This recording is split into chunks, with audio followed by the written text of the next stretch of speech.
Chapter 23, The Greek Gods, the Golden Apple. The ancient Greeks may have lived in very different ways, but they all spoke the same language, Greek, and they all worshipped the same gods. The Greeks were polytheists. Remember, polytheists believed in many gods. Monotheists, like the Jews, only believed in one god. The Greeks believed in a whole family of gods. They thought that these gods lived up on the top of Mount Olympus, the highest mountain in Greece, and they also thought that the gods were very interested in what men were doing. Sometimes the Greek gods were kind and helpful to men, but at other times they were cruel. As a matter of fact, the chief god of the Greeks, Zeus, started a horrible war down on earth. Zeus sat on top of Mount Olympus and looked down over Greece. All over the countryside, he could see men swarming like ants, men cutting down trees, men building houses all over the beautiful green fields, men pulling fish out of the sea, men killing deer for food, shooting birds for fun, and blocking up streams for water. Zeus sighed. "There are too many people on the earth," he said gloomily. "I should get rid of some of them." He thought, and finally he came up with a plan. He knew that the gods were all going to a big wedding, and that it would be the perfect time to start a fight.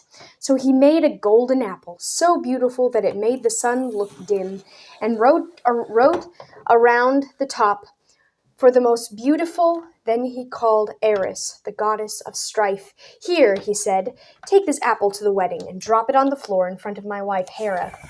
Eris liked to cause trouble, so she took the apple to the wedding and waited until Hera and two other goddesses were standing next to each other, chatting. Then she rolled the apple over to Hera.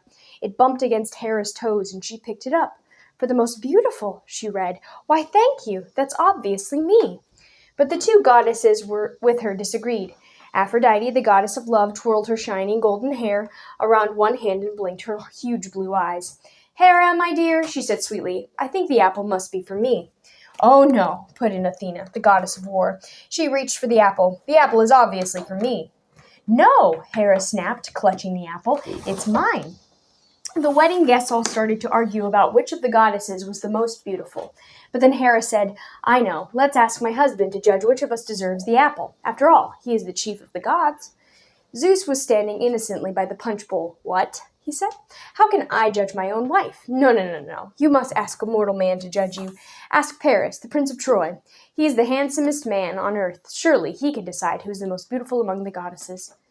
Paris was lying happily on the mountainside, staring at the sky without a care in the world, when the three goddesses suddenly appeared in front of him with the apple in hand.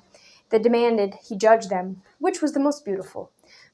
Paris said, wondering whether one of them would strike him dead if he chose the wrong goddess. "Well, let me see." "Pick me," whispered Hera, "and I'll make you the king of the whole world of men." "Really?" Paris said. No, hissed Athena. "Pick me, and I'll give you victory in every battle you ever fight." "That would be wonderful," Paris said.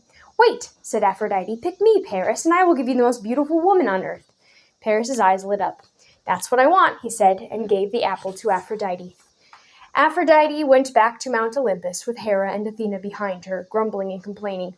There, Aphrodite made Helen, the most beautiful woman in the world, fall in love with Paris. As soon as she saw him, she was his forever, and she ran away to live with him in Troy. Unfortunately, Helen was already married to Menelaus, the king of the Greeks. Menelaus was furious, and he called on the gods to help him fight against Troy, defeat Paris, and get his wife back. Hera was still angry with Paris, so she chose to fight against Troy. Aphrodite was on Troy's side. The sun god decided to be on Troy's side as well. Poseidon, the god of the sea, wanted to see Troy destroyed, and so it went. All of the gods lined up for or against Troy as the Greeks sailed to attack it. And so the Trojan War began and lasted for years and years of bloodshed and death, all because Zeus and his golden apple.